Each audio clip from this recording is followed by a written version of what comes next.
Growing up in Liberty, Alabama was like being trapped in a snow globe without the snow, just endless stillness with nowhere to go.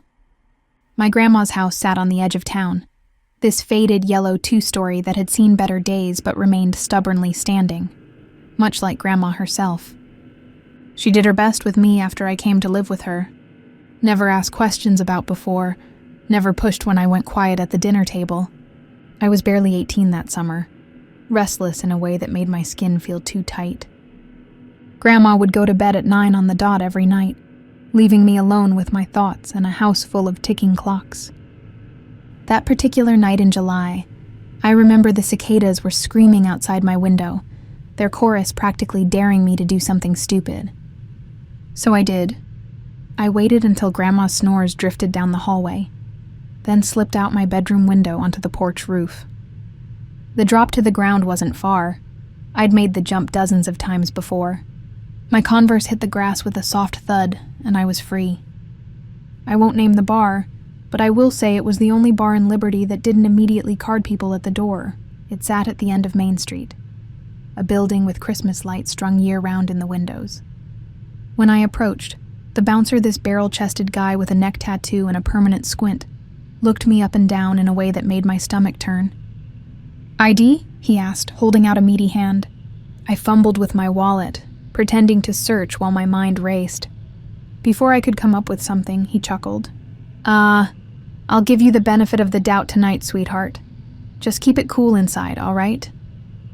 He stepped aside, his fingers brushing against my arm as I passed. Inside, the air was thick with smoke. I made my way to the bar, ordered a beer I didn't really want, and tried to look like I belonged. That's when I noticed them 3 women huddled in a corner booth, all sharp edges and knowing smiles. They kept glancing my way until one of them, a redhead with silver hoops the size of bracelets, waved me over. "Fresh meat," she said when I approached. "You new around here?" "Just passing through," I lied, trying to sound worldly. The blonde beside her snorted. "Nobody's passing through Liberty, honey. You're either stuck here or running from something." I didn't have a response for that. "I'm Trina," the redhead said. "This is Tammy and Ashley." The other 2 nodded.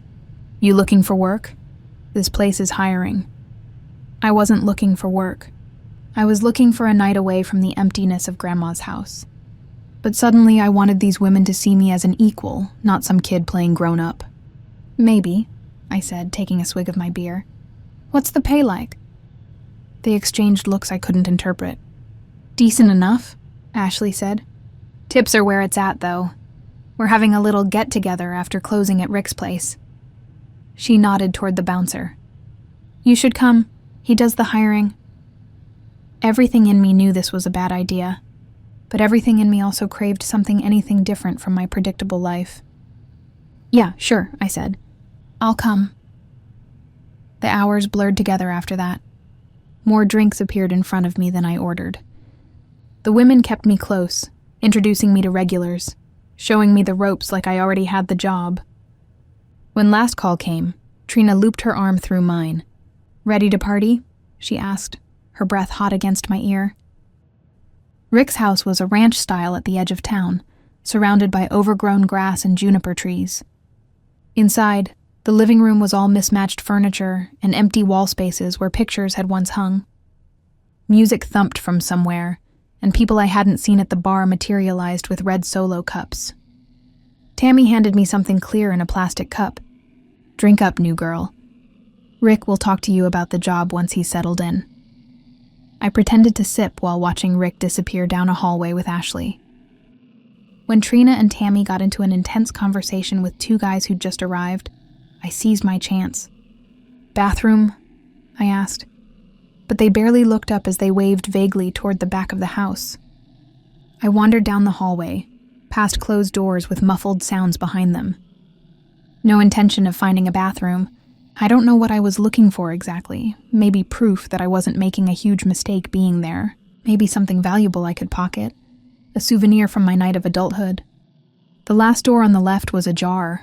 I nudged it open to find what looked like a home office desk, computer, filing cabinet, and a safe sitting on the floor in the corner, small, The kind you might keep important documents in, not locked into the wall or anything.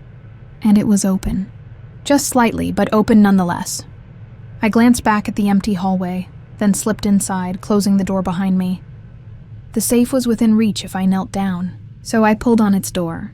It swung open easily, revealing only one thing inside: a brown paper bag, folded at the top. Something told me to leave it alone. Something stronger made me reach for it. The bag was surprisingly heavy, something solid inside. As I unfolded the top, a smell hit me, earthy and wrong, like potting soil mixed with doom. When I looked inside, my brain couldn't process what I was seeing at first. Empty eye sockets stared back at me. Yellowed teeth formed a permanent grin. A human skull, small, maybe a teenager's. I dropped the bag, the skull tumbling out and rolling slightly before coming to rest facing me.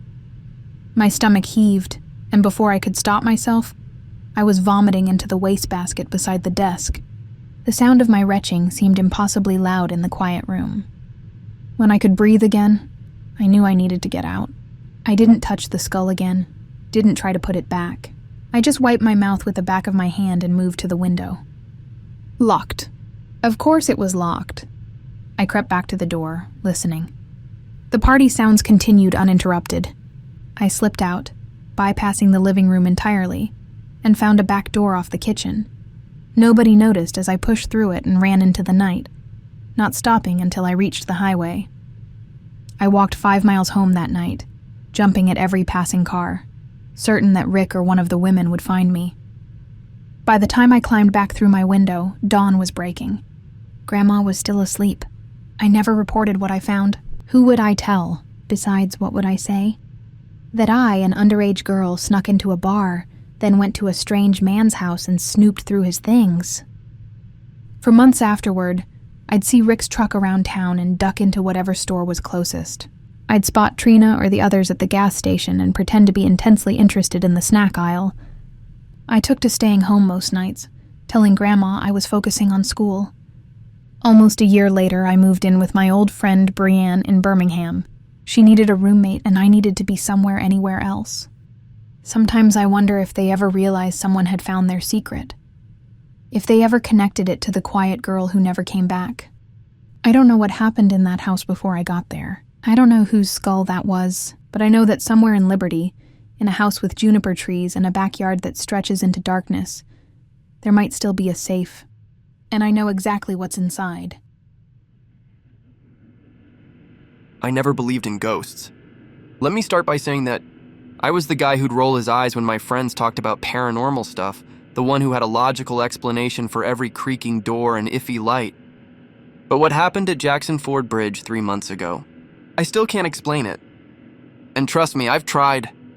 It started with a stupid bet. My buddy Skip had just moved to Florence and was full of these local ghost stories.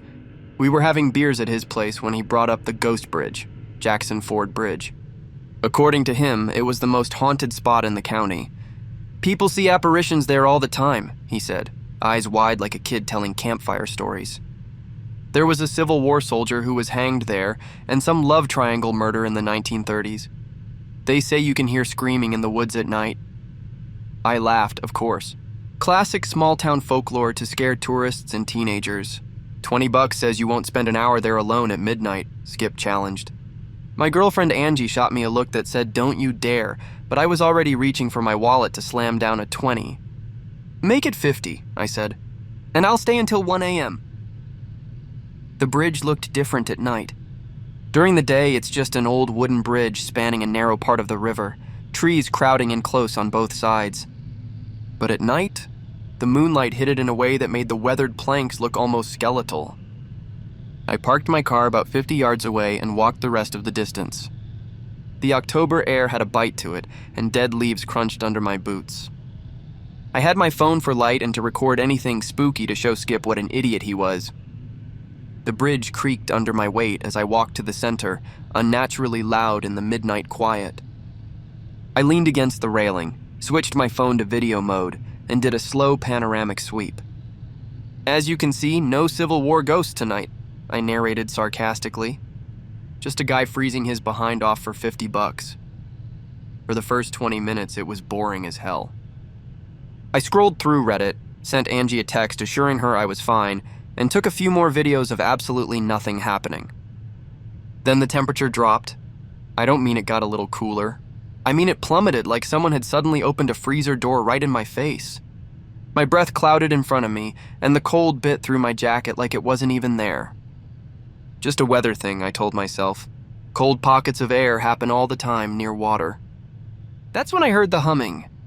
It was faint at first, so faint I thought it might be the wind or maybe the distant sound of a car. But it grew more distinct, a woman humming a melody I didn't recognize. Old-fashioned sounding, with this lilting quality that made the hair on my arm stand up. I turned in a slow circle, sweeping my phone's flashlight across the empty bridge and the tree line. "Is someone there?" I called out. The humming stopped. Then I heard footsteps, light and deliberate, crossing the bridge from the far side. My light showed nothing, but the hollow wooden sounds were unmistakable. I'm not proud of what I did next. I backed away, nearly tripping over my own feet, fumbling to start recording again. "If this is Skip or one of his friends, it's not funny," I said, trying to keep my voice steady. The footsteps stopped, right in front of me. I could feel the presence there, an impression of someone standing less than arm's length away. But my flashlight beam cut through empty air. Then came the smell, a woman's perfume, old-fashioned and floral, mixed with something metallic that reminded me of pennies. I wanted to run, but my feet felt rooted to the wooden planks. "What do you want?" I whispered. The bridge groaned beneath me, a long, agonized sound that wasn't natural. And then I heard her voice just beside my ear. "He said he loved me." I don't remember dropping my phone. The next clear memory I have is sitting in my driver's seat, doors locked, engine running, heater blasting. My hands were shaking so badly I couldn't grip the steering wheel. When I finally managed to drive away, my phone was still on the bridge. I wasn't going back for it. Skip didn't believe me, of course. Said I was making it up to avoid paying the bet. Angie was more sympathetic, but suggested maybe I'd fallen asleep on the bridge and dreamed the whole thing. I went back the next day to look for my phone. Broad daylight with Skip and Angie both with me. We found it right in the center of the bridge, the screen cracked but still working. I checked the videos immediately. Most were just me panning around the empty bridge, narrating sarcastically. But the last video, it shows me backing away from something, my face pale with fear. You can hear me say, "If this is Skip or one of his friends, it's not funny." Then the frame tilts wildly as the phone falls. But before the screen goes dark, there's a single frame, probably just a glitch or lens flare, that looks like a woman in a 1930s dress, her neck bent at an impossible angle, standing where nothing should be. I deleted the video, paid Skip his $50. Like I said, I never believed in ghosts before that night. I'm still not sure what I believe now. All I know is that there are some places where the past hasn't quite let go. And if you ever find yourself on Jackson Ford Bridge at midnight and the air suddenly turns cold, don't stop to listen for the humming. Just run.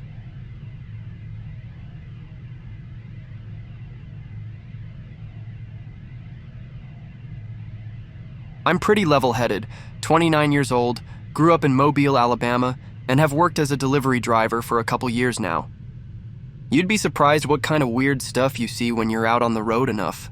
But this was different. This happened about 6 months ago. I was doing some late-night runs, delivering for one of those grocery apps.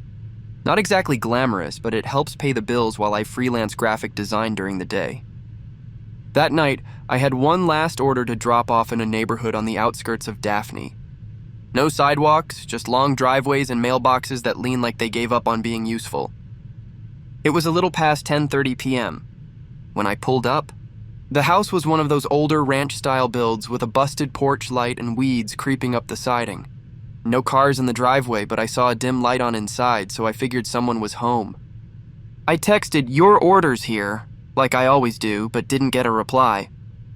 Whatever, some people aren't social. So I got out, walked up the gravel path with the bag, and dropped it off at the front door. I turned around to head back when I noticed this beat-up Crown Vic parked across the street. It wasn't there when I pulled up. The street's not big one of those single-lane, no-shoulder kind of roads, so I definitely would have seen it. I paused. The Crown Vic had one working headlight, engine idling low. Couldn't see much inside because the windows were tinted darker than legal. I figured maybe it was a neighbor pulling in late or someone doing a U-turn, but the car just sat there, not moving, not reversing, just rumbling softly like it was waiting for something.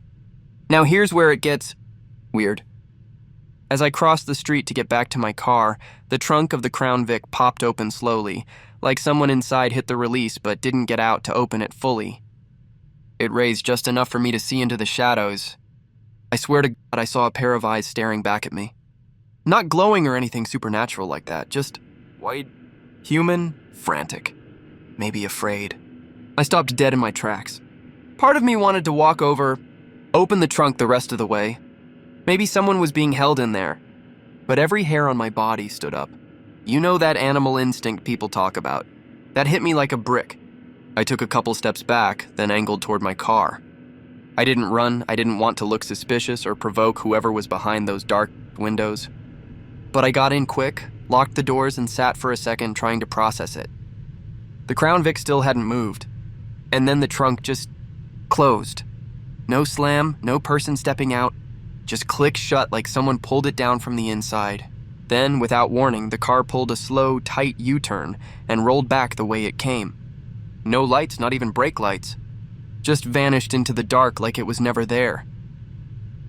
I sat in my car for a solid 5 minutes before driving off, heart pounding like I'd just escaped something I wasn't meant to witness. I called the non-emergency line later that night and told them what I saw. The woman on the phone sounded polite but tired. Said they'd send a cruiser to check it out, probably just a prank or misunderstanding. I asked if anyone reported anything weird in that area. She said no, thanked me, and hung up. The next day I looked up the address. House was listed as vacant foreclosure. No one had been living there for over a year. That bag of groceries I dropped off. When I circled back later, it was still there. Untouched. Not even the condensation on the milk carton had been disturbed. I don't know what I saw that night. Maybe it was some weird setup to scare people like me, but if it was a joke, it was a sick one. And if it wasn't, someone out there is driving around Alabama with a person in their trunk. I haven't seen that Crown Vic again, but I have a feeling it's still out there. You ever get that stomach-deep sense that you're not supposed to be somewhere? Like, not just trespassing or being where you're unwelcome, but like your existence doesn't belong there? That's what Driftwood House was for me. It was a sagging beach house at the edge of Bon Secours Bay, Alabama. Locals called it that because the porch railings and siding looked pieced together from driftwood, sea-warped and gray. My cousin Dell used to say the house was stitched into the coast, like a mistake someone forgot to erase. He always had a flair for the dramatic, but I listened to him. Most times. I was down there on a little solo reset trip, something I do every few months to clear my head. Airbnb on Mobile Bay. Kayaks. Gumbo. Solitude. No men, no fake friends. Just peace. And it was peaceful, until the third night when I went for a late walk down the shoreline, barefoot, letting the tide nip at my ankles. That's when I saw her. She was maybe 60, wearing what looked like a cream nightgown, standing at the edge of the water, hunched. I thought she might be sleepwalking at first, or disoriented. I called out, "Ma'am, you okay?" But she didn't even flinch. Just started walking, but with this eerie, mechanical grace toward Driftwood House. Everything in me pulled tight. I'd been warned about that place. A bartender in Gulf Shores told me no one should even stand on the porch. Locals believed the land was wrong. Not cursed, not haunted, just wrong. Like the house doesn't care if you live or die, she said. It doesn't notice you're there. But I couldn't shake the feeling that this woman was in trouble. Vulnerable. Maybe sick. Maybe someone left her out here. You can't just not help, right? So I followed. Stupid, yeah, I know it. But I followed. I was maybe 20 feet behind her when she disappeared through the front door. The place looked even worse up close. Wood swollen from decades of salt, porch light long dead, no footprints in the sand except hers and mine. And still no sound, no creak of floorboards, no wind. The surf itself had quieted. I stood on the porch for what felt like 5 minutes, breathing shallow. My shirt clung to me, just a plain green tee, already damp with sweat and mist. The door had been left open a crack. I stepped inside. The air was dead still, like it hadn't moved in years. The layout was crooked and claustrophobic. A warped hallway split the house in two, with mismatched picture frames hung all over the walls, but the pictures inside were blank. "Just white," I called out again, softer. "Ma'am, I saw you come in here. Are you all right?" A floorboard popped behind me. I whipped around. Nothing. I walked further in, every nerve in my body sparking like a downed wire. I was 3 steps from the kitchen when I saw the woman again. There was a rectangular mirror mounted crooked over a table, and in it, I could see her standing behind me. Same gown, same posture, but when I spun around, the room was empty. I told myself I was hallucinating. I tried to leave, but the hallway was different now. The angles were tighter, the walls had gotten closer together, and I couldn't see the front door anymore. I ran with purpose. I told myself this was some kind of architectural illusion, an old house messing with perspective. My fingers brushed walls that felt slightly warm. I don't even know why that stuck with me, but it did. They felt warm. Like skin. Then it was like I heard whispering in my chest. Like my own heartbeat had learned language and was saying things I couldn't understand. But the cadence was so familiar it nearly made me cry. At some point I stopped moving. The hallway had bled into a small den, one with an old record player in the corner. A single vinyl disc was already spinning, but no sound came out. There was a photo frame face down on the floor. I picked it up. It showed the woman, but she was younger, sitting next to what I think was a version of me. Except I looked different. Same red shoulder-length hair, same eyes, but older and smiling in a way I haven't in years. I dropped it. It cracked. That's when the sound kicked in. The sound of breathing, labored and shallow and close. Coming from every direction. I backed into the corner, thinking maybe the house was about to collapse. Or worse, trap me in it forever. But the front door was open again. Wide open. I bolted. Didn't look back. Didn't try to make sense of anything. Just ran straight into the dark beach air until the house was a ghost behind me. I didn't see the woman again. But I did check every missing person bulletin in the area afterward. No match. No reports. Nothing. The only thing that stuck with me besides the chills and the occasional sound of breathing when I'm alone at night was that photograph. The version of me in it wasn't scared. She belonged there. But I sure as hell didn't. Follow Vin District Talks for weekly stories.